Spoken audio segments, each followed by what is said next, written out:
نہیں مانگنے آئے تھے، ہم یہاں کسی سے کوئی چیز نہیں مانگنے آئے تھے الحمدللہ. ہم یہاں کہنے آئے تھے کہ ہم ایک مضبوط پاکستان دیکھنا چاہتے ہیں with all institutions and all political parties and all democratic parties included. لیکن ہم یہ چاہتے تھے کہ the rule of law، قانون پاکستان میں قائم رہے اور قانون کے بیسس پہ چیزیں کی جائیں. وے فارورڈ کیا ہے آگے؟ ایم پیز نے کیا کہا؟ وے فارورڈ یہ ہے کہ ابھی انشاءاللہ یو کے ایم پیز، پہلی چیز U K MPs U S congressmen کے ساتھ خود ان ٹچ ہوں گے اور ایک جوائنٹ ایفرٹ کی جائے گی امریکن کانگریس مین کے ساتھ اور یو کے ایم پیز کے ساتھ اور cross of the board MPs, conservatives کے بھی، لیبر کے بھی، انڈیپینڈنس بھی، لب ڈیمز بھی.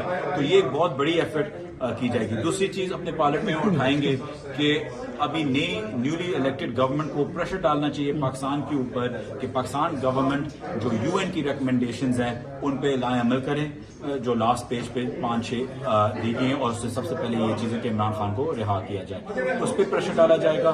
اور تیسری چیز جیسے ہم نے بولا تھا کہ آکسفورڈ یونیورسٹی کا الیکشن ہم سوچیں کہ خان صاحب بھی کنٹیسٹ کریں کیونکہ شاید وہاں فارم 45